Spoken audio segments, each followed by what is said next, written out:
This is my persuasive speech. Languages are impractical. Now, collectively, the human species speaks around 7,000 different languages. However, about 2,000 of those languages, they only have 1,000 speakers. What's the point?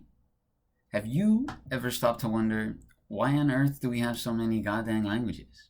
On top of that, have you ever tried to understand a language that you haven't heard before?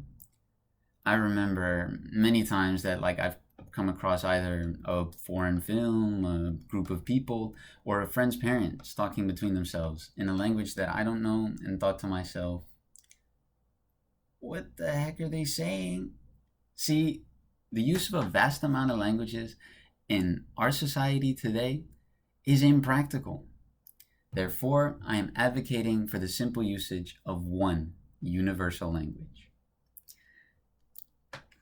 To begin, language learning in different countries is a complete waste of time.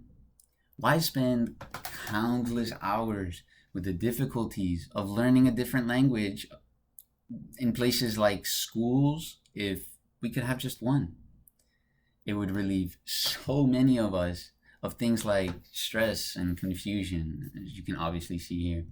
Now, according to a poll conducted March of 2001, 26% of adult Americans speak a language other than English well enough to hold a conversation. That number is way too low. That means if, any boring old American, take me for example, stumbled upon a foreigner who didn't speak English, I would have a 1 in 4 chance of being able to hold a simple conversation. And there's even lesser chance if that foreigner ends up speaking a more uncommonly known language. See, in this case, I'd have a 0 in 4 chance, even if it was English.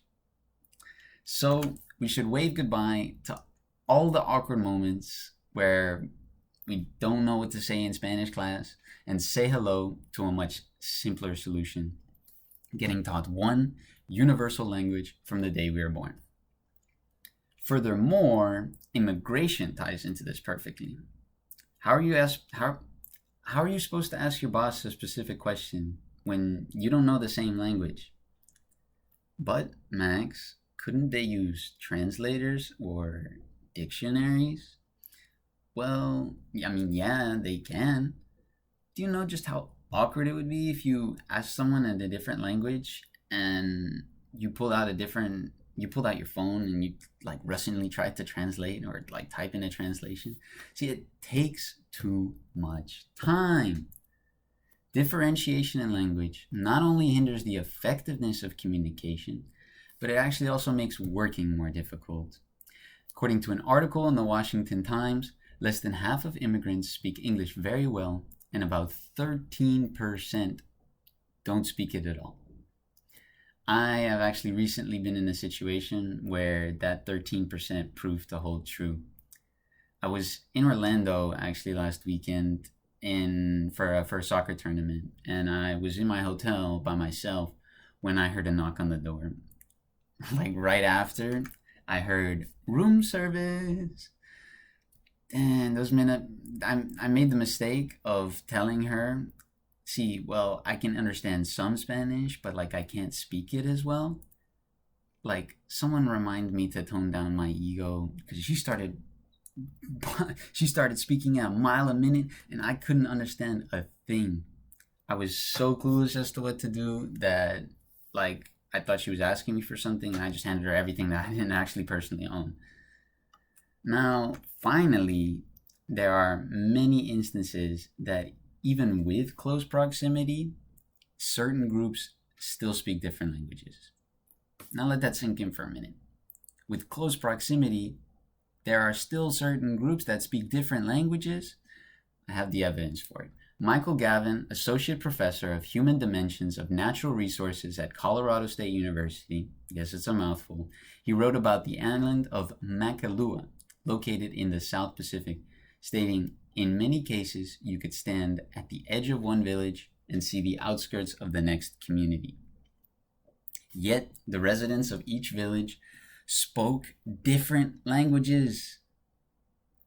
He went on to say that that his work at the island at the Max Planck Institute and Science and History and Human History, that this island, just 100 kilometers long and 20 kilometers wide, was home to speakers of perhaps 40 different indigenous languages.